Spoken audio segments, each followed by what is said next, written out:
I'm going to try to just project. Can you hear me in the back there? Yeah. Excellent. Well, thank you all for coming on this beautiful day in May here in Maine. Sorry you can't be outside enjoying things, but it's great. It's great. I'm actually thrilled that we're reconvening here. Let me start by just give you a quick overview of what we're going to do this afternoon. I'm going to start with a little bit of a reminder about why we engaged in this work at the start of this academic year, and then take you through quickly our processes, what happened between September and now. Then what we'll do is we're going to hear from each working group. We've got 10 working groups, and I allowed them this time, I think, 2 slides. So each working group is going to, a representative is going to come up and talk about key findings from their work and their key recommendations. Now I have everybody's, what I'm calling their penultimate version of their reports.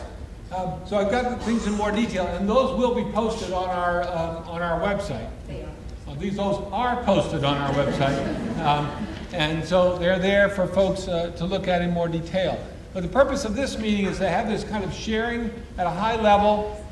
The reason we call them the penultimate versions of the reports is that this is one more opportunity for folks to hear, get feedback, and have the opportunity to tweak and make some changes if they'd like to before the ultimate due date, which is May 30th. So that's the plan. Then I'll say a few closing things and we'll have some conversation. So we are going to be, I'm going to try to be strict with presenters, 5 minutes, boom, boom, efficient. And if you're presenting for your group and if you're way back there, we're going in alphabetical order by the name of your group. So you can try to figure out whether you're next or not. Good luck with that. But I will call out who the presenter is when they go. So I want to start with just a couple of comments. First, I want to thank all of you all who participated in this. For me, this has been actually a very gratifying experience to go out to our university and ask folks to come together to work on a challenge that is actually kind of an old challenge. What we're trying to do, the university and universities around the country have struggled with for a long time. But it just makes me feel good about the kind of university that we are, that people stepped forward and wanted to be engaged in this work. We had 107 people volunteer or be volunteered to participate in our working groups. And most of you all are representative of that. And there was great engagement during the groups. The quality of the reports, although I will admit I haven't read every word, my quick look at it said the quality of the reports is very good. Certainly the quality of the work when folks got together throughout the year, there was great energy and excitement. And again, to me, it just says a lot about our institution, that people do care about really at the core of our mission, which is helping students to be successful in their experiences here at the university. I want to also thank my colleague and partner in crime, Robert Dana. Everybody knows Robert, so I don't have to say nice things about him, but we really, I think, have developed a good drawing together of academic affairs and student affairs over the time that we work together in these positions. And that's another thing I'm proud of and feel very good about. It's looking at the whole student. And we talk about it a lot, but making that work when you're trying to work with an organization with 2,500 employees is a challenge. So I want to really thank Robert for being fully engaged in that, looking at the entire student. Okay, so let me now start with talking a little bit about, just a reminder to you about why we engage in this work. I'm going to show, is it 1, 2, 3 slides that I showed back in September. So I'm sure you'll remember them all because it was such a powerful experience when you saw them, or you've probably periodically throughout the year gone to the website and say, I'd really like to review that. But for those who haven't, I just want to remind us a little bit. We're talking about first-year student success, and our focal point is on student retention. That's our measure, our proxy measure. And, one could take a cynical view about that. Right? One could say, well, all they care about is keeping the students here paying tuition. That's not what this initiative is about. Success is about the things that we have up there. Are they learning what they need to learn? Are they maturing in such a way? Are they prepared to move forward through their college experience? And it turns out that the retention is a good proxy measure of those things. Sure, it's somewhat of a gross measure. Some students are excelling at those things and then leave to go to another institution. But they're the minority. The majority of students who don't return have struggled in one or more of these areas of preparation. And so our focus has been on that. We're not bad at this problem, right? We're okay looking at how we do with student retention. Okay? We're okay relative to our peers, the Hanover peers you recall, are peers that are selected from around the country that have similar size universities, similar student populations, similar budgets. They're like Idaho State, Wyoming, URI are our Hanover peers. Although I certainly would like to be a little higher than our peers. Our competitor peers, the other New England land grants, we're behind. And there's very many factors that are associated with that. Some of which we can control and we can have an impact on. Some we can't. But I think the way we've gone about this is that we've looked at what are the factors we can impact that can bring us up closer to where our peers are. And the third thing I wanted to repeat is about some of the factors that some of the subgroups of students that struggle particularly with succeeding at the university, right?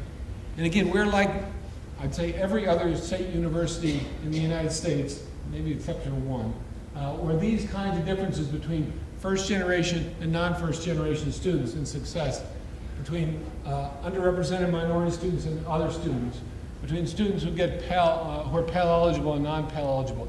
These are very common. It's a national challenge, and we're engaged in trying to address that. If we could bring those levels up even equal, the overall average would move up significantly. So I always think it's worthwhile when you get into this kind of work, you get focused on the details, then you get focused on things like, well, how are we going to afford to do this and who's going to carry it out? And those are important problems to solve, but I think it's always worthwhile to stop and take back and say, why? Why are we doing this? And I think we have some very good reasons. All right, enough of that. So what have we done? What we did is we formed the working groups. There they are, our 10 working groups, and thinking about the first year student experience very broadly, and what are ways that we could impact, looking at the kind of supports students receive, looking at the financial challenges that they face, looking at academic experiences, both from the student perspective and the instructor perspective, looking at ways to understand our students better so we can help them to be successful in that first year. We also had an outstanding steering committee. We put together to represent the breadth of the campus. Some folks were on one or more, or were on a working group and the steering committee, but others came in just to help us oversee, take the big picture view of this. I can tell you, these meetings, I want to say this so it doesn't come across as a backhanded compliment. I did think they would be productive. They were way more productive than I thought they would be. You can bring a group together, once a month, and you had, an hour and 90 minutes. It was amazing the number of ideas that we could generate. And part of what we did this year, we took some actions because of conversations and ideas that were generated by the steering committee. One example was we got engaged in a phone call and campaign for students between the fall and the spring semester of students who had not registered yet for the spring semester and were eligible. That was an idea generated at the meeting. But this group they brought energy to it. They brought a lot of ideas to it. They shared their ideas. Really helped to shape the process. Okay, real quickly, just as a reminder, this was our timeline. We talked about this last September 27th. I stood up and said, I think we should work on this, and shared some of the data that you see here and a lot more. By the end of October, we'd formed the working groups, and we had our first meeting of the steering committee on Halloween. By February, we had the first convening of the working groups. By mid-February, we brought folks together, and that was the first, one of the bits of feedback I heard at the very outset, back on September 27th, was more than one person coming forward and saying, you've got these groups working, but if they all work in, in silos, we're not going to really address this problem. So that was really important feedback. It got us thinking not only about the importance of bringing the groups together, but about the agenda and what would we do. And those of you who participated know they were all about exchanging ideas. The groups came together again in April. Now I asked for the penultimate versions of the reports by May 3rd. Nearly everyone made it on that date, but those who didn't were within the shot of it. So we have all the reports. So I'm here today for the Academic Affairs Faculty Forum. As I said at the outset, the thinking here is we'll have one more crack at sharing the information broadly and invite people to comment. And if the working groups want to make some slight changes, that's great. We also, of course, will have our website open. We'll have this video added to the videos of the other get-togethers that we've had. An opportunity for people to put things online, or to give contributions online.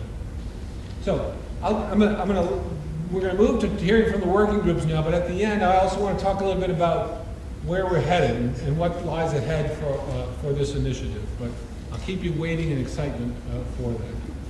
Okay, so here's the plan for today. We're going to have a representative from each working group come up, watch your step up on the platform here, and they're going to talk about two things. What are the key ideas that their working group discovered or found? What are the key things that they found in looking at literature, looking at data, in their conversations with one another, and understanding our campus?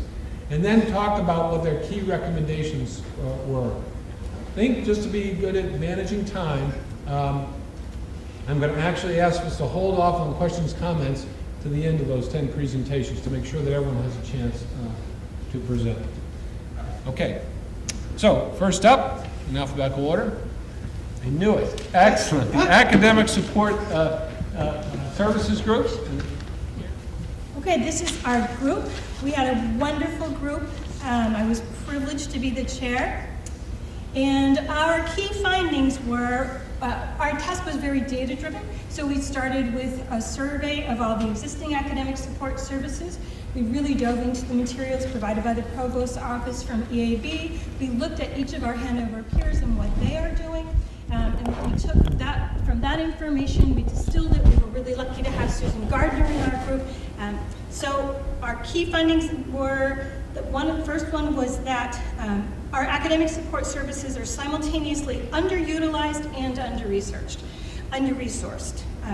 We got much feedback that first-year students, they don't know about some of the resources available and they're not utilizing those resources. That academic support services really don't collaborate between one another to the extent that they could. There's very little formal collaboration. And part of the reason for that is that academic support is totally decentralized on this campus.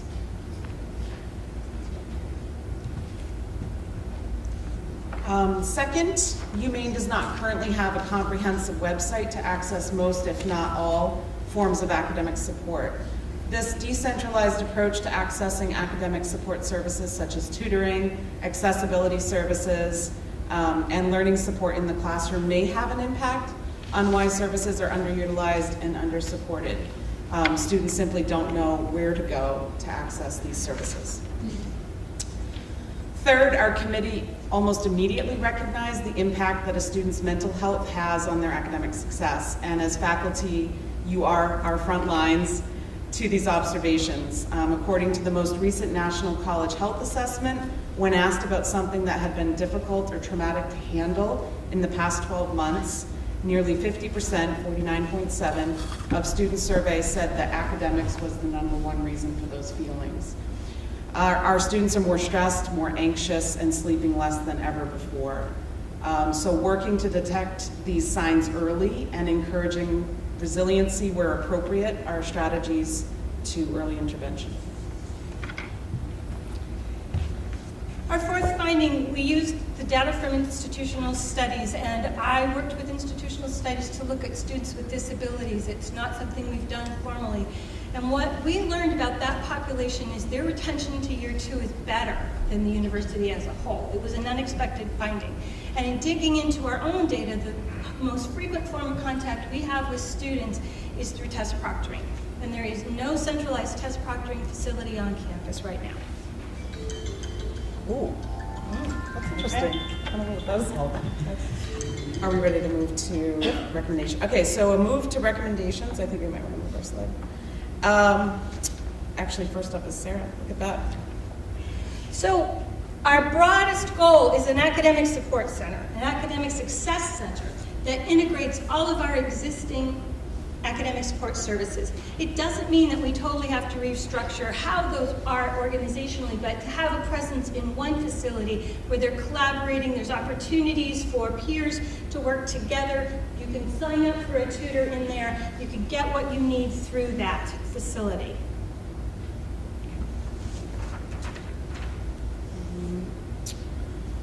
Next, we're recommending to address the mental health crisis here at UMaine. We're suggesting a campus task force be comprised to determine what the mental health needs are, specifically on our campus, and the best way to respond to these needs. We know that a student's mental health has direct effects on their performance, and we see it as more than just hiring more counselors. We would very much like to have services in place where any employee on campus could work to recognize the early signs, intervention, and referral for our students. Oh, I'm next too.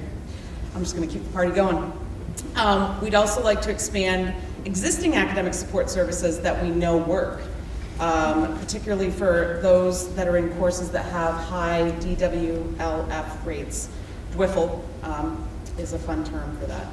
So we'd like to increase resources to tutoring so that they can offer more tutors for 100 level and possibly even look at 200 level courses. Expand MLAs, which are main learning assistants that we know work in our classrooms. And also give even more attention to high quality recitation practices and give the extra training that those GAs and TAs might need.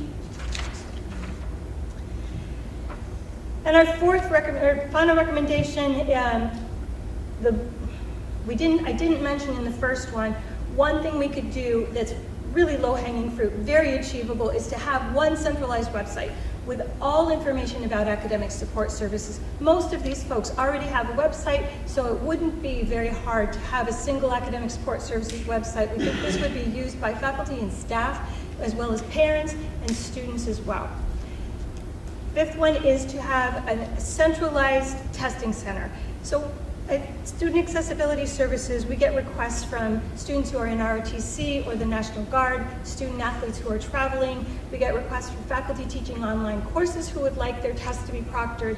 And the math department is also looking at having proctored testing.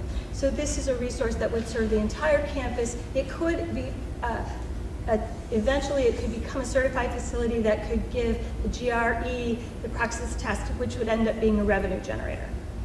And we're done. Okay, but don't go. I'm going to change my mind because there's so much good information there. If we wait till the end, there won't be any opportunity. So we have a minute for questions, reactions. So I've got one. So I haven't read your report carefully yet. So when I look at that's my question before.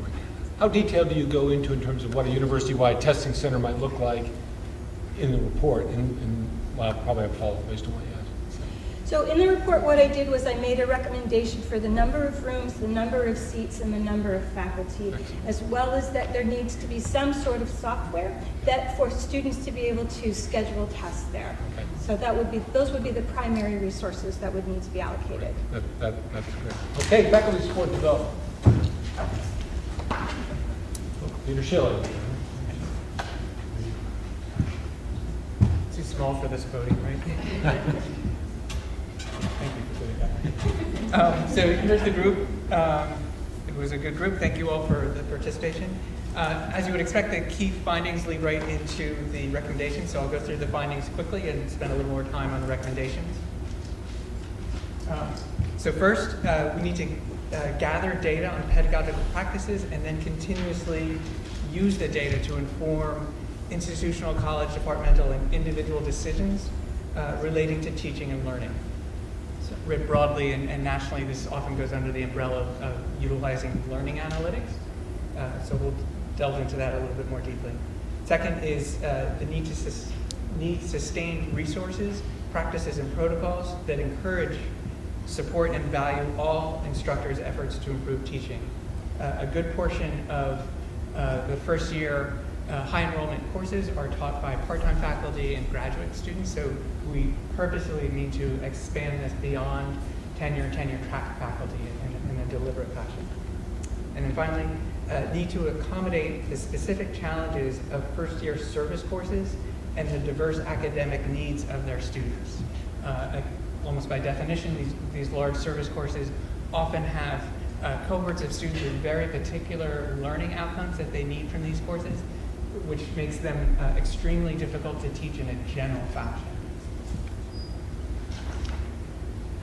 So the key recommendations can all, in some ways, and I'll go into detail, be characterized in a generic fashion to think about the extent to which we're using somewhat predated, outdated organizational principles to guide our practice. And our recommendations really come under the umbrella of saying, let's deliberately recognize that some of these we need to depart from. So for example, the first one, target support for instructors. So we probably still operate under the assumption that folks who go to graduate school in something like English literature have some idea how to teach when they come out of that, and that they can walk into our campus on day one and be as highly effective as we need them to be. We're recommending that perhaps we can do a bit more. Maybe contracts start earlier so that faculty can arrive on campus, have time to learn what Blackboard is, get an account from IT, have a bunch of really basic things that any faculty member needs in order to be effective here or anywhere else. And then B under one is appreciate that we need to do this on an ongoing basis. It's not a new faculty orientation, and even if we expand that to a week as we're planning on doing, that's not enough. It needs to be an ongoing thing, and it needs to be in a formative way. So we do have many departments who do observations of their faculty teaching, but that leads to tenure and promotion. We also need a lower stakes formative, how to really support faculty on an ongoing basis to be and to value being a better teacher. So the second one here is sustained structural support for efforts to improve teaching in large enrollment first year service courses. Over, I'm sure, more years than I've been here, the university has done great pilots. The MLA pilot is fantastic. We've experimented with active learning classrooms. We've done a lot of other things. But we are in some ways victims of our own success in that converting a course to an active learning course, either with MLAs or in an active learning classroom, takes real effort. And if the faculty member doesn't have any reason to believe that he or she will have those resources going forward, they're becoming reticent to take that effort. So thinking about sort of where should we start shifting our pilots to operationally supported areas. So that feeds right into the increased TAs and MLAs for large enrollment classes. It's starting to convert more to active learning spaces as opposed to spaces like this. This is a great space for certain times of interaction. Learning isn't really one of them. Jeff noted really with the first presentation that you'll forget a good portion of that by the time we get to the 10th. Students have that experience in this room all the time. And then, as I mentioned, the learning analytics. We're in an era in which almost everything that students do generates data that we can harvest to help inform practices that may improve their their learning. Similarly, and this is one of the things where like Sarah and her team, we try to gather data, but at an institutional level, we report out on almost no data relative to pedagogy. Right? Deb has great data that she was able to provide us about students' backgrounds. We have almost nothing at a similar level about faculty backgrounds. We don't collect data about how many classes are in rooms like this versus active learning or seminar-style classrooms. So starting to value, collect, and utilize that data, I think could have a huge impact. And in a similar fashion, that's going to lead us to, and this is my final point, is moving away from a one-size-fits-all. So we have this idea of first-year courses. The concept of a first-year student is an abstraction that is, once you scratch the surface a little bit, pretty meaningless. Are all first-year students arriving with the same background and preparation to succeed? Of course they're not. We know that. Are all first-year students in, say, Bio 100 that meets in this room, are they all going into the same courses afterwards? Do they all have the same needs? Of course not. And so starting to think about how can we tease apart some of these one size, and of course, given my size, I hate one size fits all. It never makes sense. So teasing apart some of the categories and the approaches that we've taken, and see if we can accommodate them in a more adaptive way. I won't resist using that green commodity, but with one quick anecdote. When my son was in second grade, I think, they had reading groups, and they were shooting stars, novas, and moons. And my son was a moon. And he came over and he said, "How come I can't read?" It was clear that he understood what that meant to be a moon. So he reads all right now. But anyway, okay. We're going on to financial, and Connie Smith, and here's your... Good afternoon, everyone. For those of you who don't know me, I'm Connie Smith. I'm the Director of Financial Aid here on campus. And I've asked Jessica Hickernell, who is our Associate Director here in the Financial Aid office, to join me, just because then I don't have to talk the whole entire time. But Jessica has been really key in a lot of the research that we've done, as well as helping to write the report. So as I saw Sarah and Michelle walk up here, I said, "Jessica, let's do this together." So we'll start by talking about our key findings, but we had a fabulous group. Everyone was very engaged and helped with the research and offered up ideas and things, so I do appreciate everything that my group did as well. So through our research that we found, one, financial barriers is a nationwide thing that's happening right now. It's astonishing the things we're getting from our national association that's coming about financial issues and persistence, and it's on the forefront of the financial aid profession. So we were very excited to participate in this. So in our research and looking at the data at UMaine specific students, we were able to narrow it down to 4 key areas that present the biggest financial barriers. So that's communication, outreach or financial preparation for our students, collaboration and training with academic areas, and our financial aid policies. And so as we were looking at those key areas, that's how we formed our recommendations. And we really found that all these intersect with everybody else. We didn't have one conversation about any of our recommendations that didn't include the academic areas or first-year success courses or housing. It all intersected. So that's one of our key themes, is collaboration as we move forward is going to be key, whatever recommendation is moved forward. Right, and the other key finding was really the fact that our most at-risk students are not persisting as a result of financial barriers, which I think going into this, we had a good idea that was probably going to be one of the results that we found. So in particular, low-income students, students who are federal Pell Grant eligible, those were 2 of the groups that we definitely found were most at risk. So we'll go on to our key findings here, or our key recommendations. So our number 1 recommendation is to create a persistence incentive scholarship. So this would be scholarships specifically for students. We're targeting federal Pell Grant eligible students, so our most at-risk students, students who are maintaining full-time enrollment, so really to go in alignment with Think 30, and providing them with additional aid, free aid, to get them to persist and come back each year. Again, in addition to aligning with Think 30, it's going to get students to start thinking about their long-term educational goals, as well as reducing overall loan debt, which again is one of those topics at the forefront of any financial aid conversation you have.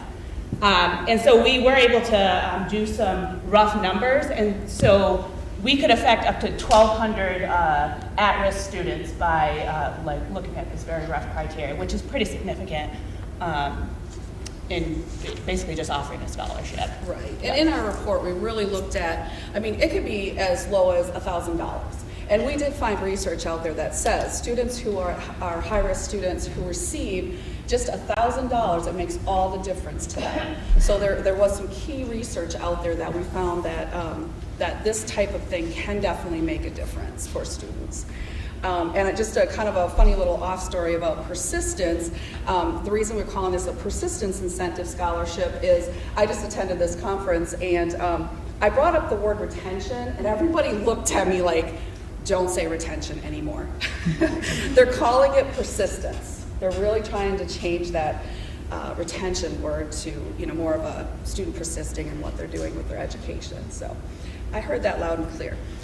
And then the next recommendation, currently we have a scholarship that we're piloting for our 19-20 year for our new incoming students called an Inspire Maine Scholarship. And this is basically for Maine residents who are Pell eligible.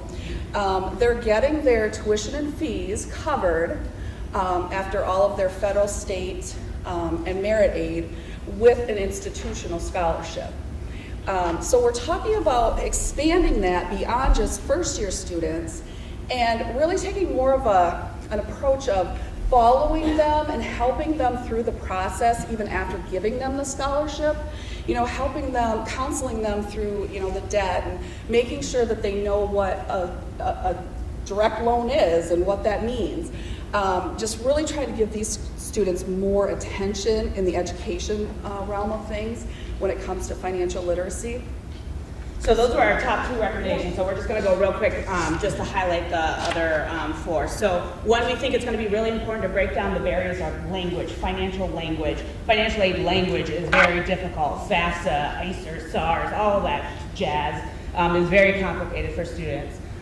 So one of our goals is to really use technology as a tool to more effectively communicate deadlines and instructions to students. Being more proactive. For instance, students who haven't paid their bills, reaching out to them. I know the bursar's office has been looking at some an outside entity that could come in and do some of that work for us so that we could be a little more proactive with students in helping them come up with a plan to pay their bill. And then, of course, training and communication on campus. I mean, there are times where we feel like we kind of sit over in our financial aid world and, you know, students come and see us. But obviously, faculty, advisors, you're all dealing with students on a daily basis. And just reaching out to you folks to give you the education on the financial aid front so that if you see something or hear something, you know what to tell those students and how to, you know, recommend that they come and see us. So that's a big one. And then getting into Maine high schools, really just promoting being financially prepared for college, making sure families understand the responsibility, the financial responsibility that going to college is. And then our last recommendation was maybe looking at implementing some sort of an institutional work initiative program. I mean, right now, obviously, we have jobs on campus and, you know, they work for a paycheck. And if they're lucky enough, they get in a field where they're, you know, looking at, you know, doing after they graduate here. But just implementing some sort of program, that initiative that could surround this particular subject, I think would be really good for the campus. Next up, Alice Bruce with the first year success courses.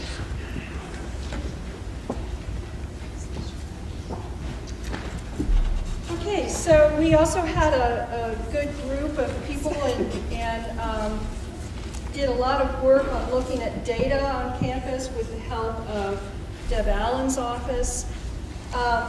So our findings, I'll tell you first kind of information we gathered, and that we looked at what are sort of categorized as first year success courses on campus. We looked at syllabi, we surveyed the instructors for those courses, and then we also looked at data from first year students, tried to look at some practices at other institutions. That was quite variable. and of course, feedback from all of you and other participants. So,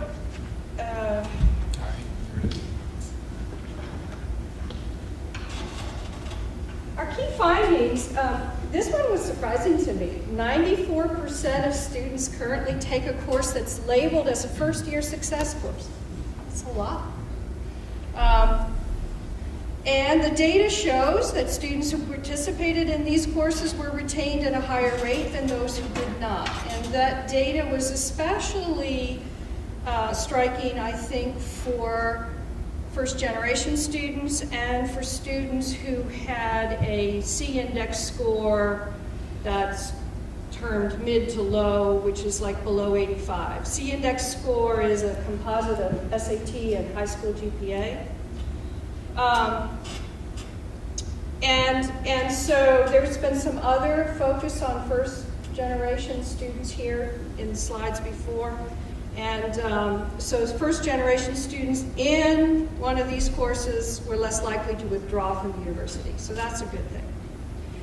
In terms of our findings of the types of courses, it's pretty variable, but in general, there's kind of two types. One are very field-specific. So the students in those courses are really learning about their intended major and the kind of work that can be done in their field. And then there's courses that focus more on some of these skills and strategies that we've been talking about so far for how to make students, help them be more successful. And there's sometimes a blend of those things. Like, so in my own department in chemistry, we offer a course that's kind of a blend of those things.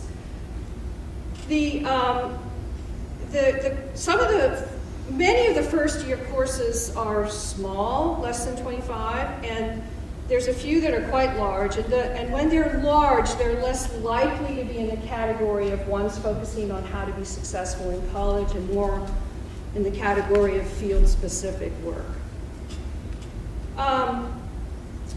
The survey of faculty, we asked them about what they do in their courses and what they think is most valuable.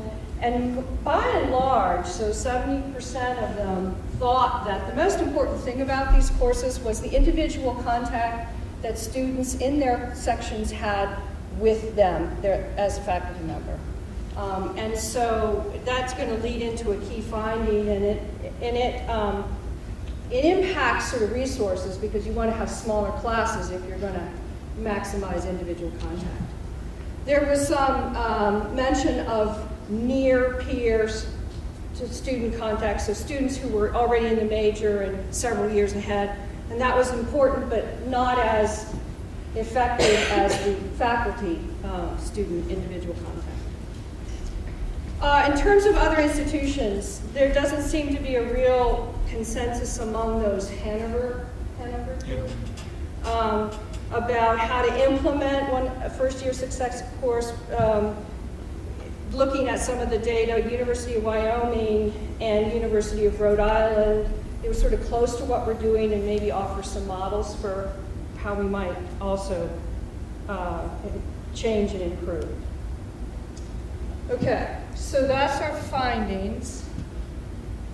And our recommendations then are that the success course should be required of all first-year students with particular emphasis on first-generation students and those students with a C-index score below 85. And so that said, what should those courses look like? Because there's a lot of variability already on campus, we thought it would be important for us to develop some standards for content. And the kinds of things that our group talked about, like we spent some time saying, well, what would we like students to know after they've done a course like this? And so there were some things that are sort of task-oriented. How do you contact a faculty member? How do you find your advisor? How do you make an appointment at Cutler Health Center? How do you work on Blackboard? Those kinds of things. Habits and concepts, like in general, how do people learn? What's an effective learning strategy for you? How do you manage your time, use a Google Calendar, and then tools and resources, Main Street, Blackboard, Navigate, throw a lot at them. Resources on campus, student accessibility services, Title IX student services. There was a lot of discussion of financial literacy. How do we bring that into these courses? The larger learning goals being resilience and self-efficacy. How do we help students advocate for themselves and become effective at their experiences here? Along those lines, then, we recommended to form a first-year success curriculum group that would review contents and making a plan for assessment. Assessment's going to be key going forward. And making course material available to instructors as much as possible so that everybody can learn from each other. We'd like to see that these courses maximize the individual contact, given the key finding we found before. Professional development will be important in order for faculty to effectively teach these classes. You know, we don't all know about the different mental health services that are available and how do we refer students and financial information. There's a lot to learn for faculty to teach these classes as well, so professional development would be really helpful. The last thing is that there was some discussion about extending the first year experience beyond the first year. So either before they get here, or maybe, a lot of these classes are one semester, so maybe beyond the fall semester into the spring semester. And NSFA College has some models for groups that meet in the summer before. And so maybe there should be pilot studies of those, pilot attempts at those, and perhaps with a focus on first gen and low C index students, because that's where we can really make an impact.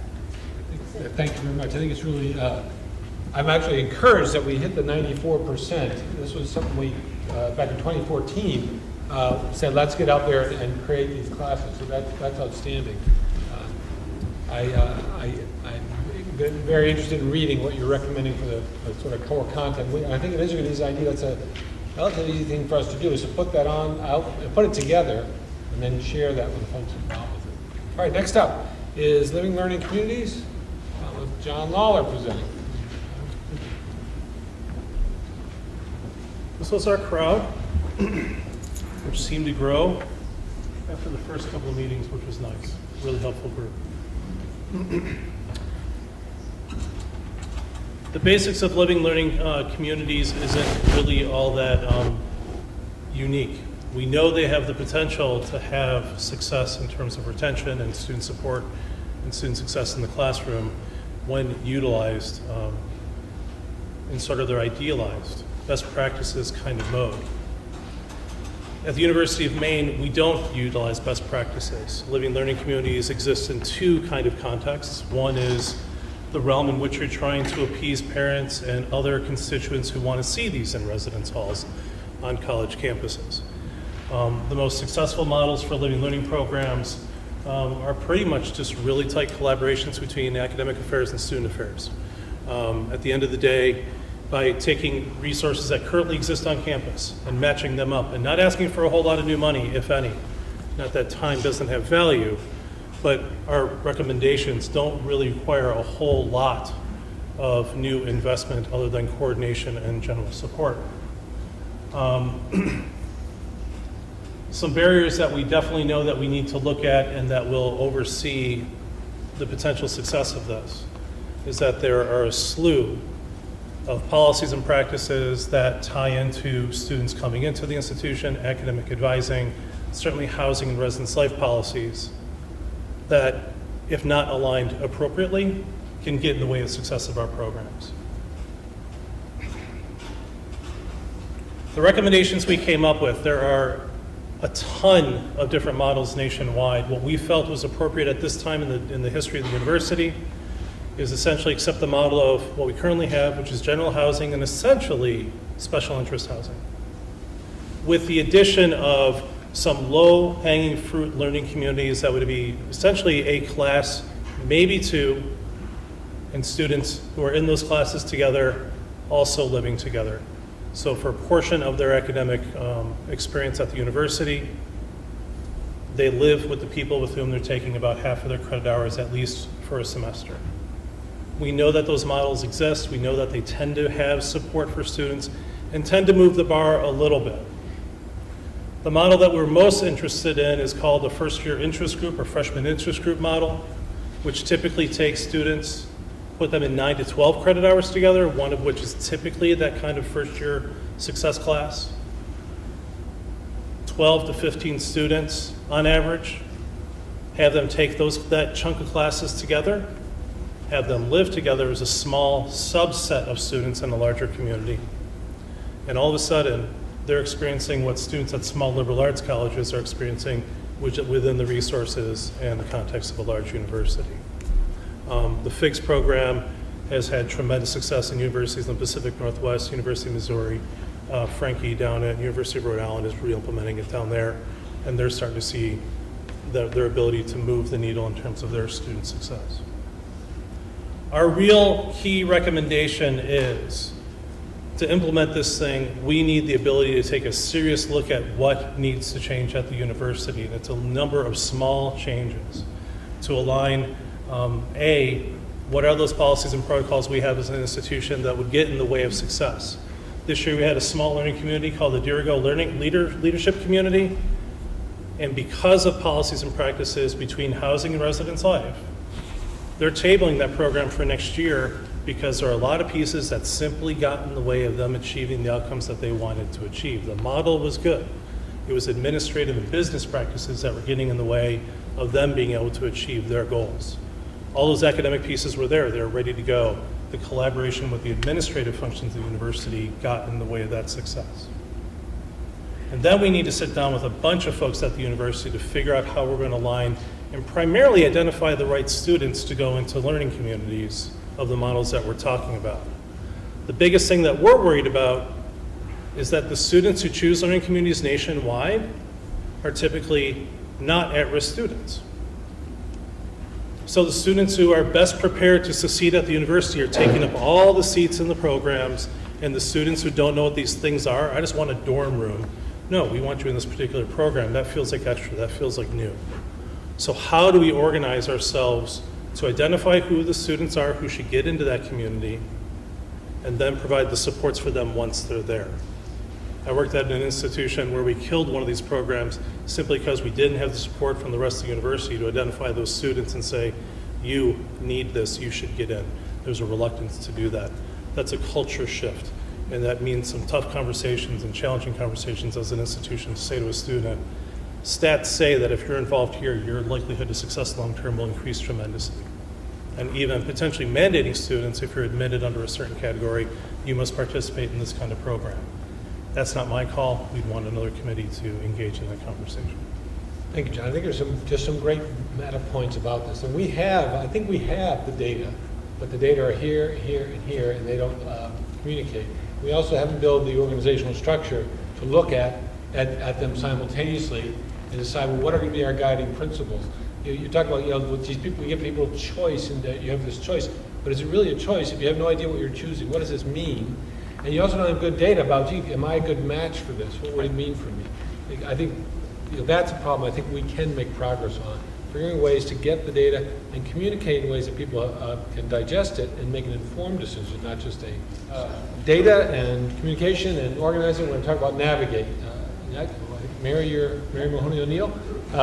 Navigate is a little bit different. It's a working group, but their charge is a bit different. We'd already made the decision. We're going with this product called Navigate. Make it work. We're going to do it. But I can't do anything without Kim Stewart, so Kim Stewart's got to come too. Hi, everyone. So just to tell you up front, I've been a part of many, many collaborative working groups, and I think this is probably the most collaborative group I've ever been a part of. The group was not only philosophically ready to come to the table and committed, but the biggest commitment that they showed and across all areas and units is a commitment to our community here at the University of Maine. So whether it was our students, our faculty, our staff, that commitment, we've been together every week in some cases, the requirement could be across all of the teams, 5 hours a week to 10 hours a week to many more. So this is the leadership group. But just to let you know, we also have other teams as well. We have a promotion and communication team. We have a content team. We have a technical team. And tomorrow, for example, there'll be 50 of us getting together to go through some initial training, which many of your faces out here will be there tomorrow. And we promise you a great day and a really good lunch. So there's the most important thing. Okay, ready? Okay. So just backing up a little bit, and just to let you know, so our goals and our process was definitely a little bit different from some of the other groups, because this process, the wheels had already begun to turn. So what is that all about, right? So the provost and the team looks at, wow, what are some of the needs across the campus? So perseverance versus retention. So I'll use perseverance. Persistence. Okay, so I'm going to use perseverance too. So persistence. So looking at that's a puzzle, right? And we're looking at puzzle pieces.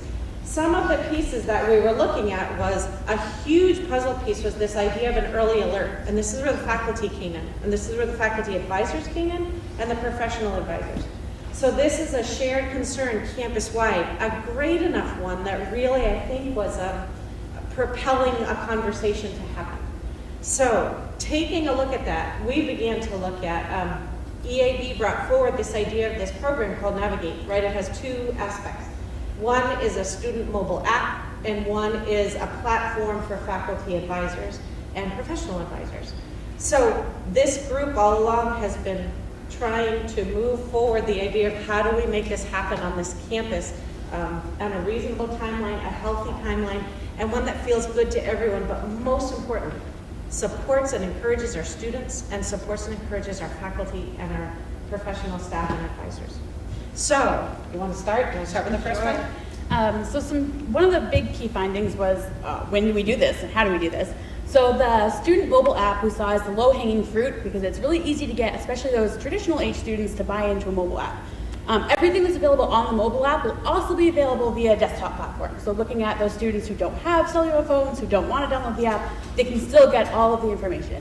So this summer at New Student Orientation, all of the first year students will be downloading Navigate and they'll see their schedule right on their phone for the first time. Well, for most of them it will be the first time. They'll be able to access resources campus-wide at the click of a button. So we uploaded over 100 resources, both digitally and actual locations. And if they need to find the Office of Financial Aid and they're like, what is this building? I've never heard of this. They can click it in their phone and it will show them a walking map that will bring them right there. It will also include the hours. They don't go at 6 p.m. when the office is closed. So we're really, really excited about the mobile app. And that's what I've been working on, so I'm especially excited about it. But the advisor platform will really start to roll out over the fall. So if you're a faculty advisor and you're like, what? We're starting this in the summer? It's okay. You aren't. You don't have to do anything this summer. And we will really make sure that that faculty buy-in is intentionally phased in so that faculty feel supported before they're expected to actually use the resources. So the team has been very intentional at making sure that all of the partners involved across the whole entire campus feel supported and not like this is just another thing that they have to do. So we truly believe it's going to be a great advantage for our students. So a second key finding was the Navigate implementation is going to require a long-term, dedicated, ongoing support. And in words of Linda Reed, it is a significant lift, and it is. It's a huge undertaking, a very valuable and important undertaking. And we hope that we can say to you that we've really taken a huge effort to try and build a foundation underneath it for it to be successful. Another finding that we found through the convenings is that there are a lot of these other working groups that overlap with what Navigate can do in a lot of really meaningful ways. We've been talking to a lot of those other chairs. We've had co-meetings with other working groups. So as this year of the working groups comes to an end, I think that those partnerships have been a foundation laid. Feedback, so we have presented at Faculty Senate, student government, deans, and the associate deans and directors. The response has been quite positive, so we're very excited about that. We're happy to share that with you. That is definitely a key finding. You know, change is hard. Change is hard for people, And so we're, as I said, we're trying to ample communication and often to kind of get us rolling. And then the last exciting piece of information is that the students do want this. So that was one of our, it could be a big fear. We put all this effort in, we roll it out to the student, they're like, I'm not downloading Navigate. So at Main Day, we had a teaser for students. If you watched the parade, you saw our giant float. We won the prize, which was pretty awesome. So the students who got that preview, a lot of them said, oh, where has this been? I just graduated, or I'm about to graduate. I wish I had this 4 years ago. So we're really excited about the student feedback we've gotten so far, as well as the faculty and staff feedback. Definitely, and to add to that as well, we had a lot of students come up to us down in the STEAM plant and say, hey, can I get involved in this conversation? How can I be involved in this? And especially exciting, we had a lot of students from computer science who say, this is really interesting, I'd like to be a part of this. So we see a lot of really good work with students growing very intentionally through next year. We're all here for our students, right? So the more we can engage our students, the better off we'll all be. Okay, so our recommendations are very specific and possibly more so than some of the other convening groups. So as we come to the end of this academic year, so tomorrow's a very big day for us. And then as soon as tomorrow is over, we roll into a tremendous new set of responsibilities and requirements rolling into the summer. So our first recommendation is that the Navigate experience, the implementation, the continuation is going to require some dedicated staff to continue it going. So just to read what we wrote there, that to implement a full rollout, to plan and oversee all of the training for faculty and staff, to promote to the UMaine community management of the technical side of Navigate. It's a very comprehensive implementation that needs to continue. Going off of that is transitioning. Right now, the Navigate leadership team is a steering committee as one of the working groups. So we all have full-time jobs. I'm a graduate assistant. So these aren't permanent, dedicated positions. So we need a way to transition so that all of that great knowledge within this team isn't just lost, but how to make this sustainable. And the commitment of the leadership team to kind of transition from a steering committee, if you will, or leadership team into more of as an advisory council, because there are going to be so many decisions that will be made. Most substantial, we'll be looking at that app and saying, well, what content goes on there? And who decides how that content goes on there? And what specifically goes on there? So there's a lot of work yet to be done, which we've scaffolded out. Ongoing conversations with the other working groups to establish and facilitate collaborations and gain the greatest benefit from Navigate. If this is going to be something that's used on our campus, let's make it work for UMaine. That's been one of the strongest voices that we have maintained with EAB, who has been very, very pleasant and supportive to work with. But we have been loud and clear that we need the UMaine voice in there. So it's wide and deep, and that's one of the things that will continue. And then, of course, evaluation is the key to any successful endeavor. Luckily, Deb Allen is on our steering committee. So we don't have a plan in place yet for long-term evaluation, but that's our step after new student orientation is to figure out how do we make sure this is successful. That's right, and build it in so we have best practice continuously, because we'll continue to grow, and that the options and what's available in Navigate will also continue to change and grow. All right, going to new student orientation, Jamie Belanger. All right, I cheated a little bit because 2 slides wasn't enough, so I'm putting mine. And if you could share, that would be fantastic. We'll save the treat. I am Jamie Ballinger. I am Director of Graduate Business Programs here at the University of Maine. And it has been a tremendous honor to be part of this process. I think I speak on behalf of the entire group. We've enjoyed it and we look forward to seeing what's next. I love that we went after Navigate because so much of what we've been doing ties in directly with Navigate.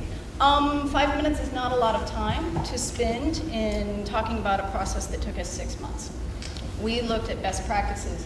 We looked at what other institutions are doing. We talked to lots and lots of people around campus. We tried to get a feel for what orientation is today, what orientation might be in the future. And I'll be honest, we've been doing orientation here at the University of Maine since 1923. We are the oldest orientation program in the United States. We're pretty good at it at this point. We know what we're doing. It's been an iterative process since 1923. We've been working very hard. But there are a few areas where, of course, all of us can improve. So I'm going to spend some time talking about our 3 key findings and 4 recommendations, and we'll just hop right into it. So, orientation does not exist as 24 hours in the middle of summer.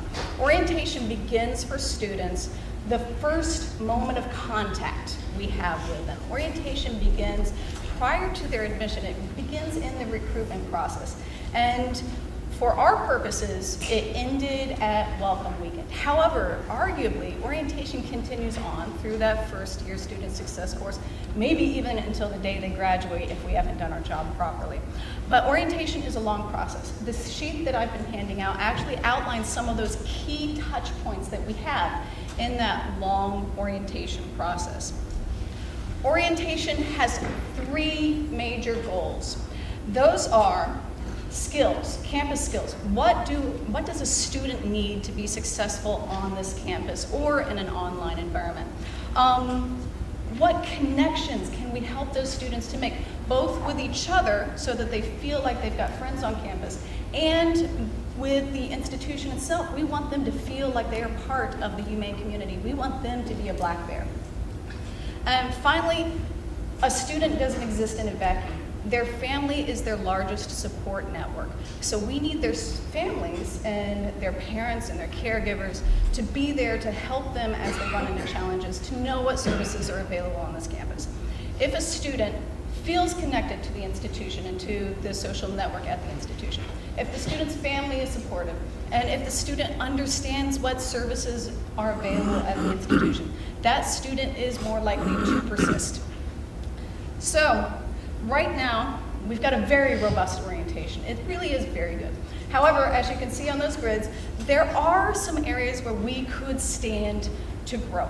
So the grid that you're looking at outlines those 3 major areas, and then a few sub goals within them, 14 in total.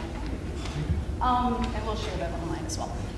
As you look across that grid, you'll notice that there are wonderful touch points for each one, all the way across. However, there are some areas which we don't give the student enough touch points. So as we were going through this process, we realized we're not giving them enough touch points in campus technology. What can we do at orientation to help the student understand what campus technology resources are? How can we help them to figure out how to go onto Main Street earlier on in the process? Unfortunately, we are also running into some problems in helping the student to understand why they're in school at all. So we don't actually address why they're here until the middle of summer, and then it's only one day, it's 24 hours. So there are some areas that we could stand to grow. So that leads directly into our recommendations. Like Peter said, one size does not fit all. We need to understand that our students come from a variety of backgrounds. We've got honors students, we've got first year students, we've got student athletes, we've got commuter students, on and on and on. Our orientation program to date has been one size fits all. We give them an a la carte menu of things that they can attend, but we don't give them much guidance in what they should attend. So our recommendation is to develop a way to give a student almost a personalized pathway through orientation based on their backgrounds and skills that perhaps they would benefit from.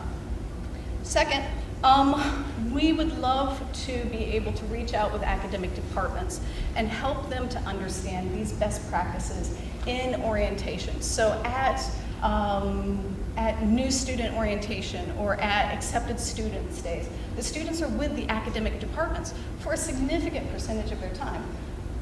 The experience of the students is not consistent from department to department, and we would love to be able to pull the best practices from some divisions into each and every academic division across campus. Finally, we can check this one off the list. We want Navigate for orientation, and we have Navigate for orientation. Congratulations to us. Of course, we want to continue to develop that. This summer is the launch, so maybe next summer we can build in perhaps some of these new ideas that we've got happening.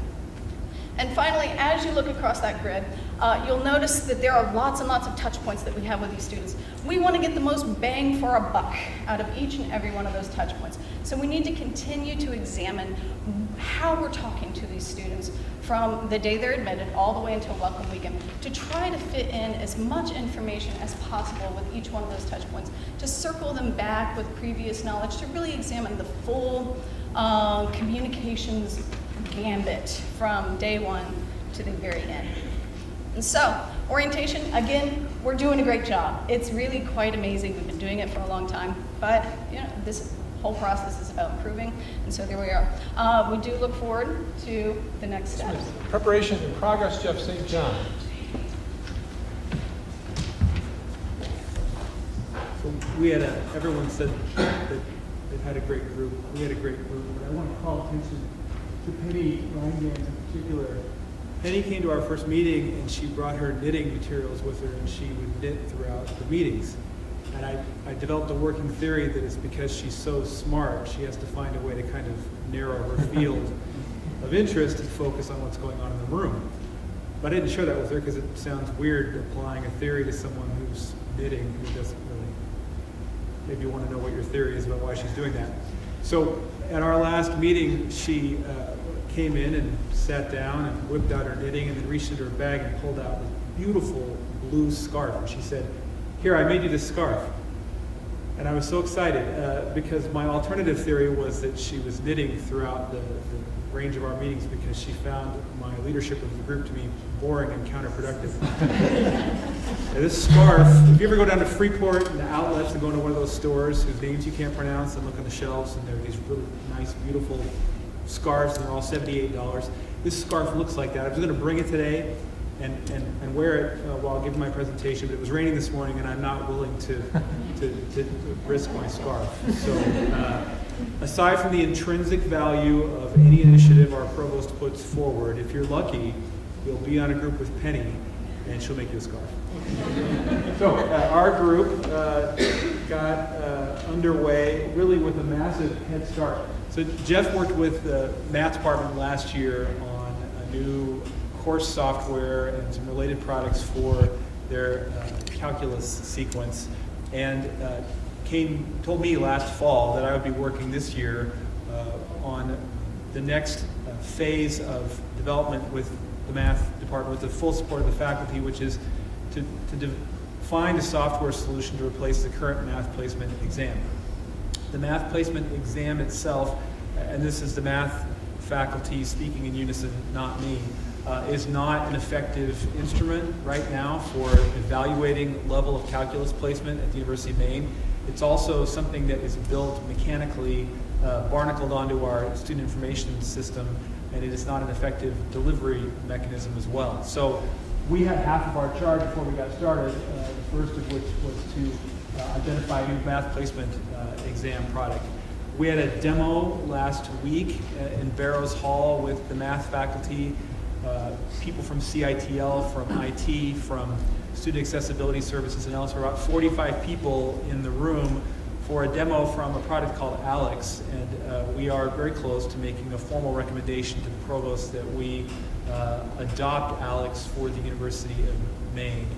Alex also can be packaged with some online proctoring options. So what we'd like to get is a product that helps make math placement testing more effective, to help students get into the right math course, both STEM and non-STEM majors, and to have some online proctoring that could potentially be used by DLL and others on campus, as well as Student Accessibility Services and the math department.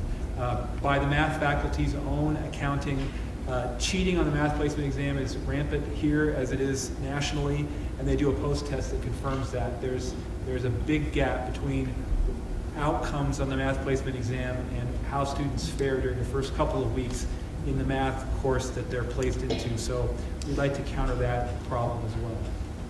And then our second recommendation involves STEM prep courses. This idea came to us from the first convening and from interactions with a couple of other groups, and it was, for me, reaffirmed by some material that I read 2 weekends ago. The provost asked all the deans to put together some first-year curriculum reports from their colleges. What are the curricula being offered to first-year students, program by program? Are there gen ed pathways for those students? Are there recommendations about how those curricular pathways might be improved? And a couple of strands from at least 2 colleges' reports said, we've got to figure out how appropriately to help students in the first year experience who are taking our STEM gateway courses, take those courses at the right time and in the right combination over the first and second years in order to be successful in their programs going forward. And I have great respect for Peter Schilling, but I could not disagree with him more about the idea that first year is not a defining characteristic. There are some massive academic characteristics that define the first year student in the first year experience. And Peter will very politely explain to me why I'm wrong after the presentation today. But we clearly have students coming in who are having difficulty getting the right courses in the right combination and being successful. And one idea we have is to prepare some courses that would prepare those students for those courses, something that's preparatory to our gateway courses, potentially a suite of courses across a number of STEM fields. Now, how to staff those and fund those is another question, but that was an idea that both came persistently out of our group, but also we think resonated with some findings from some other groups as well. So our findings are really the same as our recommendations. We are going to adopt a math placement product. I believe it will be Alex. And we are recommending to the provost and the steering group going forward that we consider the development of those STEM courses that I just described. Student Success Hub, and John Rosetta. Hi, everybody. My name is John Macetta. I'm the Director of the Advising and Academic Services Center and also the Explorations Program under the College of Arts and Sciences. Myself and then Monique were presenting after 4:30, so take it easy on us because I know some of you are already planning on leaving. Yeah, just like everybody else said, the working group I had the privilege to work with were just amazing. And what I'd really like to highlight on is that it was great representation of both faculty and staff with a lot of advising and student services background. And those early meetings on, I think we really had a good foundation and kind of collaborative approach of how do we want to kind of break this down and how do we want to examine it more to find out what is key for Student Success Hub to be successful for our students. So when we first started, we actually created 3 sub-working groups, which consisted of kind of advising approaches here on campus to both academic and student life, student services approaches, and then lack of a better term, kind of miscellaneous, kind of the other, which is equally important, like bursars and financial aid and others. And so during those early on processes, discussions, findings, research, to help kind of develop some of our key findings and the recommendations that we are going to share. So some of the key findings that we had found, especially in regards to the University of Maine, was just decentralized academic advising models that really kind of leads to confusion for students. And I know with a Student Success Hub, it's not going to be a centralized advising center, but we really kind of came back to academic advising because I think all of us have experienced one time or another where a student was just very confused and needed some help with specifics to advising. And though we have some wonderful advising models on campus, both professional and faculty advising, since it's dependent on each college and department, it can be very different and it can be confusing for students, especially new first-year students or new transfer non-traditional students that are coming to this new environment and where to go. We also found that there's concerns for students running around in circles to find the right answers, that sometimes they're going to 3, 4, 5 different places to eventually find the answer to their question they need. And sometimes they might not even get to that final place because they've given up and they're just so upset or discouraged. When looking at different models, we had looked at models at other institutions that included Texas A&M, UMass Boston, University of South Carolina, and the University of New England. We found that some of their similar kind of models always kind of came back to a referral approach, that they weren't necessarily replacing some of the services that were already occurring on campus, but making sure that if they couldn't answer the question and provide the service right then and there for the student, that they're getting the student to that appropriate place to find that answer. And then some of these models also kind of provided multiple resources. So if it wasn't necessarily maybe a referral approach, They might have representatives from advising, the bursar's office, financial aid, right then and there at that space. It's kind of similar to the UMass Boston model. And I think we, as a group early on, had decided that we didn't want to specifically go to that model because there's already very great resources here on campus. So we don't want to replace them, but we want to make sure that we're getting them there in a timely and efficient manner. And then finally, most of these places provided a very centralized space for students to find answers to common questions. So really kind of central to the building or the location on campus. So it wasn't hidden or tucked away. But it also required kind of a large space with a large amount of staff dedicated to it. Some of our key recommendations, we could have probably listed a lot more, but these were kind of the ones that we kept on coming back. So kind of 4 recommendations, and one that kind of parallels and kind of encompasses everything. The first is really to establish a centralized and visible location for this hub, and we were recommending somewhere within the Memorial Union. We also thought that a good starting point would be expanding upon the current first year and transfer center into the Student Success Hub.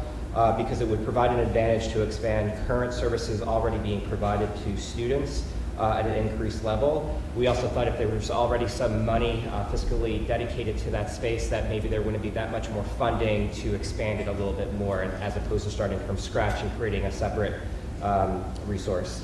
And we also really felt that staffing should include 1 director, 3 professional staff, 1 administrative assistant, and 1 graduate assistant. We also thought that we would like to recommend that one of these 3 professional staff members to be a licensed clinical social worker. As Michelle Gain and Sarah Henry had so eloquently said before, that I think it's really important kind of serving students that are maybe struggling in some areas of mental health, and we thought that having someone trained in that area, specifically at the hub, could help, especially since the Counseling Center has been doing an amazing job here on campus, but might be sometimes limited with the resources they have versus the amount of students that are seeing them. Recommendation 2 was an advisory board to work with the director of the Student Success Hub. Really, a point person must be recommended for each academic college and department, whether that's the associate deans, the department chairs, program coordinators, along with academic services like the tutor program, writing center, TRIO, and student life services programs like Residence Life, student accessibility services, and finally, student representations on this advisory board that are diverse, not just racially or ethnicity-wise, but ranging from cultural identity, academic programs, whether they're first-year transfer, non-traditional, veterans, or first generations, just for examples. We want to make sure that this advisory board is keeping the staff up to date of really important policies, resources, advising, curriculums, to the hub, because we want to be up to date to the information that we're either answering or referring students to. We don't want to be going off of information that might be dated, because that will not serve the students well. Recommendation 3, hopefully support from the Center for Innovation in Teaching and Learning, or either Information Technology or the Division of Marketing and Communication, to create a strong online presence. This online presence would really kind of hopefully include like 2-minute tutorial videos for students to kind of view and watch at any hour of the day, maybe including Main Street navigation, navigation through Navigate or Blackboard, and also having kind of a centralized website, which again, Sarah Henry and Michelle Gain had mentioned earlier. And then recommendation 4 would be kind of this goal of no more than 2 stops for the students to find the answers. We want this to be a place where we're going to be able to answer the question hopefully right then and there for them, and if not, let's get them to the right place, whether it's walking them over there, connecting with somebody on the phone, or speaking with somebody, or having some kind of satellite hours from other offices, whether it's the Writing Center or the Financial Aid, coming and being stationed at the Student Success Hub, because again, we want students to get the questions to their answers. We want to make sure that their questions are answered in a timely manner. And then kind of the parallel recommendation that I think kind of came up a lot, especially with a committee that was made up of both faculty and staff, was to really kind of help kind of change the faculty advising culture through incentivization, through tenure and promotion, to really ensure that students are getting the help they need with advising. I think faculty are already doing an amazing job with advising.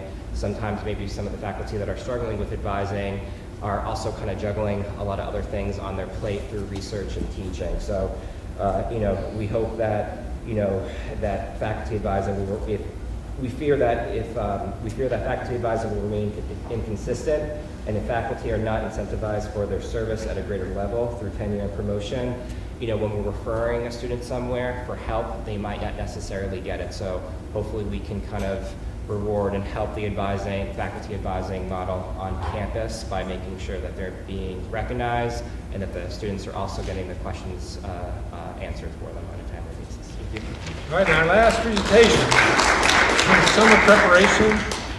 And I don't know about you, but I'm hoping Monique gets up here and says, my group was awful. They just were so... It's so funny you said that, because I actually was going to say that. I did not like the group I worked with. They were slackers, they were mean-spirited, so it's funny that you say that. No, actually, they're an awesome group, so I'll just say that. And what I did like, and just going back to the point that you made, is bringing the academic affairs and student affairs groups together has been just amazing. I know I've learned a lot through this process. So thank you guys. Okay, so I'll try to go through this pretty quickly. Our key findings. So it's very true that many public and private institutions across the country do some form of summer programming for students, for incoming first-year students.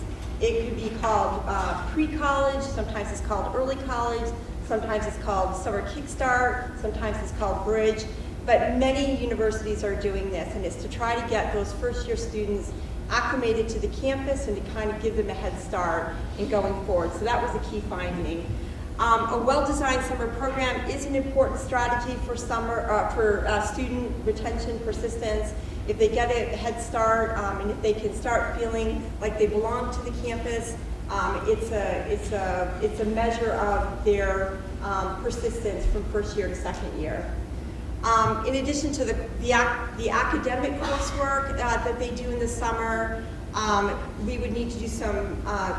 We have found that that programming, in addition to the academics, programming around social and emotional well-being is important again to prepare them.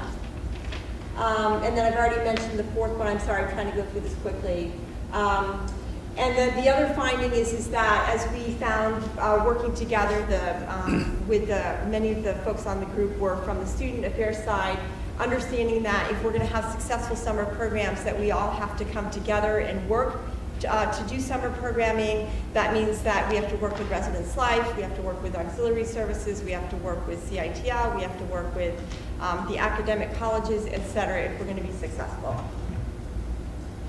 And then our recommendations. So the first recommendation, we're going to punt that one until summer 2020. So just very quickly, our hope was that this summer we would pilot a summer coaching program, which would be getting students ready for those students who didn't do on the placement exam, coaching them through the summer using a math instructor, and then helping them get ready to take the placement exam so that they could then go into an early math course or be successful in Gen Chemistry. Anyways, long story short, we went to the session with Alex earlier this week or last week, and our small group of us got together and we decided that we're just not ready to launch anything this summer. It's just it's happening all too fast. Summer orientation will be here in 6 weeks, and we just didn't feel like we could pull it off. Plus, we're not exactly sure what we're doing. And I think once we get once Alex is on board and we have a better sense of what we're trying to do, we might be able to pilot some kind of a coaching model for next summer. We also decided that in order for our students to be successful, and you've already heard this a number of times already, and I think the first group mentioned this, the exact same thing, is to create a task force during this coming academic year that would figure out a strategy for working on social and emotional health of our students. The third recommendation is to develop for next summer 2 to 3 pre-college kickstart programs. And what that would mean is that we would work with the academic colleges, maybe identify a particular department that wants to bring their students in early, we would offer some form of credit, either 3 credit, maybe it might be as much as 6 credits, and we would do some co-curricular type of programming with them. So students would be gaining credit towards their Think 30, so they could get a head start here. But also they would have some of this extracurricular activity that would be supporting them. So that is a plan for next summer. We're hiring a summer program coordinator that should be here hopefully in July. We're going to be working with academic colleges to get a couple of programs, 2 to 3 programs lined up for next year. The 4th recommendation, and this is expanding UMaine's options program, and I don't remember what options stands for, but it's outdoor leadership. It's a 2 to 5 day course, but it brings students together. They have an experience outside with outdoor leadership skills. They get to work with faculty and some staff, and they have a great experience. They bond. Life is wonderful. So we'd like to expand that, but we'd like to expand it to students who don't have the means to participate, meaning first generation, in particular first generation low income students. Which leads to the 5th recommendation, which is to develop a fundraising strategy so that we can try to get more scholarship money for first-gen low-income students. Of course, I have to say, not all first-gen are low-income, and not all low-income are first-gen, but this is a way to talk about, some students that may need some support. If we can give them some scholarships in the summer that they can attend, get here early, have an experience, start to feel connected to the community, we think that that would really have a good payoff. So I'm sorry I did that pretty quickly, but. Well, thank all of you. This is really actually quite exciting to see some of these key ideas coming out and recommendations. And you can see how there's some real consistent themes emerging around centralizing some of our services, around better communication, around using data more intelligently as we go forward. I just wanted to summarize for you. I know we've gone over time, so I'll be very brief. Well, one thing I wanted to show the website to remind you that we are constantly uploading the website, adding new things. As Robin said, we put the reports up to try to keep people thinking and connected to this. So at some point, probably before May 30th, I'll send something out to the faculty who aren't here, saying, and staff in academic affairs, saying, remember the first year student success initiative here, link here, just to keep people's awareness up. Now, we've got so much, so many ideas here, too much to do it all, right? Although we'd love to. So I just want to give you a sense of our timing and of how we anticipate this moving forward. I've promised the president and Claire Strickland, who's here. Claire, I think I appreciate, Claire, you not jumping up and congratulating John Lawler, because he was the one who emphasized no cost we can do this. And I thought it'd be your favorite presentation. But what we'll be doing in my office, Jeff, Monique, Robert, people from his team, we're going to be going through these reports, and our goal is to put together a single plan, a report that describes how we're going to move forward over the next few years to really work at this in a systematic way. And we know it's going to take some investments. I had a very encouraging meeting with the president and Claire earlier this week about that. They recognize that and they see the value of it. So we'll be putting the actual plan together in June in consultation with Claire in the budgeting process. With the idea that some of this we're launching in new student orientation. Much of it will be launching in next year. We've got to figure out of the different hires that people have proposed, which are the first ones we'll do, when we'll phase in these pieces. What I'll promise you is that we will have, that your work will be at the heart of this. And what I envision is having a report prepared. I won't give you myself a hard deadline, because I'm not sure, but by sometime in July, no later than the end of July, to share with all of you all. And then we'll load it up online, and we'll use this report as a guide for the next few years. One other comment about this is that, the university is because the other thing the university is engaged in is this whole strategic visioning process and strategic plan. This is developing in parallel with that and is now being integrated with that plan.